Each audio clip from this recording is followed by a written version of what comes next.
উদ্ভব থেকে এসে উদ্ভাবন। উদ্ভব মানে কি?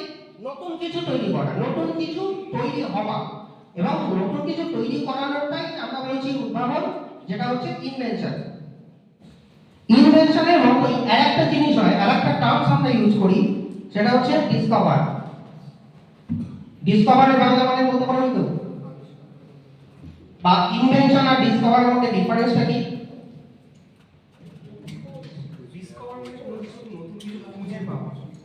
নতুন কিছু খুঁজে পাওয়া, খোঁজ, ঠিক আছে। অ্যাকচুয়ালি ডিসকভার আর ইনভেনশন মূলত একই রকম। ইনভেনশন মানে একটা হচ্ছে জিনিসটা ছিল আগে থেকে, হয়তো কেউ খুঁজে পেয়েছে, কিন্তু জিনিসটা ছিল, যেমন ধরুন আমেরিকা, ওটা ছিল ল্যান্ডটা খুঁজে পাওয়া গেছে, কিন্তু চ্যাট জিপিটি এটা ছিল না, এটা তৈরি করা হয়েছে। তাহলে আমেরিকা খুঁজে পাওয়া গেছে, এটা কোন ক্যাটাগরিতে পড়বে? ডিসকভার আর ডিসকভার। ডিসকভার মানে হচ্ছে কোনো কিছু নতুন ভাবে খুঁজে পাওয়া, যেটা আগে ছিল কিন্তু আমরা জানতাম না, মানুষ জানতো না, সেটাকে খুঁজে পাওয়াকে বলছি আমরা ডিসকভার, যার অ্যাকচুয়াল বাংলা মানে হচ্ছে আবিষ্কার। সুতরাং আবিষ্কার আর উদ্ভাবনের মধ্যে পার্থক্য আছে, ডিসকভার আর ইনভেনশনের মধ্যে পার্থক্য আছে। যেরকম ম্যাডাম বললেন, আগে আমেরিকা ছিল, জানতো না লোকে, কিন্তু সেটাকে আবিষ্কার করা হয়েছে, সেটা হচ্ছে আবিষ্কার। কিন্তু এই যে লাইট কে তৈরি করেছিলেন ফার্স্ট টাইম, মানে ইলেকট্রিসিটি? এডিসন। এডিসন যেটা করেছিলেন সেটা হচ্ছে ল্যাম্প ইনভেনশন। সেটা ইনভেনশন। ইনভেনশন ক্যাটাগরিতে ফেলবো, ঠিক আছে। বায়ুতে অক্সিজেন আছে, সালোক সংশ্লেষের পরে অক্সিজেন তৈরি হয়, এটা আজীবন ছিল, মানে সেই ডাইনোসরের যুগ থেকে সালোক সংশ্লেষ হচ্ছে, অক্সিজেন তৈরি হচ্ছে। কিন্তু অক্সিজেনের ফলে যে সালোক সংশ্লেষের পরে যে অক্সিজেন হচ্ছে, এটা কিন্তু মানুষ প্রথমে জানতো না। এটা কে বলেছিলেন জানা আছে কারো? সালোক সংশ্লেষ থেকে অক্সিজেন তৈরি হয়, এটা প্রথম কে মানে আবিষ্কার করেছিলেন? প্রিস্টলে। যাই হোক, সেটা অন্য কথা। তা এটা হচ্ছে আবিষ্কার, এটা হচ্ছে আবিষ্কার। তো তো আমরা ইনোভেশন যে জিনিসটা বললাম, নতুন কিছু তৈরি করা, সেটা তো মূলত যেটা আমি বললাম এক্সিস্টিং যে পার্টটা আছে সেটাকে আরো ভালো করা, সেটা হচ্ছে ইনোভেশন। ইনোভেশনের জন্য ইনোভেশন এছাড়াও অন্যভাবে হয়, সেটা হচ্ছে ইনভেনশন আর ডিসকভার।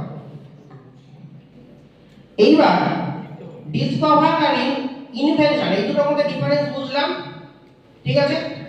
আমরা চলে আসছি এই একটা কথা, এটা খুব মারাত্মক কথা। Necessity is the mother of invention. প্রয়োজনের তাগিদেই কিন্তু মানুষ কিছু তৈরি করে, প্রয়োজন পড়লেই তবে উদ্ভাবন হয়। আজকে আমার ইচ্ছে হলো আমি একটা কিছু উদ্ভাবন করবো, বসলাম 3-4 দিন ধরে কাজ করলাম, আর নতুন কিছু একটা উদ্ভাবন হয়ে গেল, সেটা কিন্তু হয় না।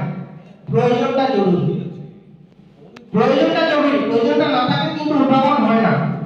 যেরকম এই স্মার্টফোনটার কথা বলি, এটা আমার নিজের প্রবলেম, এখন প্রবলেম বলবো না, নিজের প্রবলেম বলবো না, মনে হয় আমাকে যখন দোকান থেকে এটা বিক্রি করেছিল, দোকানদার বলে দিয়েছিল এটাকে ওভার চার্জিং করবেন না, ওভার চার্জিং করবেন না। খুব ভালো কথা, ওভার চার্জিং করে এটা খারাপ হয়ে যাওয়ার চান্স আছে। কিন্তু আমি তো চার্জ দিয়ে চলে গেলাম অন্য কাজ করতে, চার্জে বসিয়ে দিয়ে এটা অন্য কাজ করতে চলে গেলাম, যখন চার্জে দিলাম তখন দেখলাম 50% চার্জ আছে, কিন্তু কোন সময়টা 100% হয়ে গেছে, খেয়াল করিনি। অনেকক্ষণ পরে, মানে 100% হয়ে যাওয়ার পরে যখন আমি এসে দেখলাম যা তো ওভার চার্জিং হয়ে গেল, ব্যাটারির উপর চাপ পড়ছে।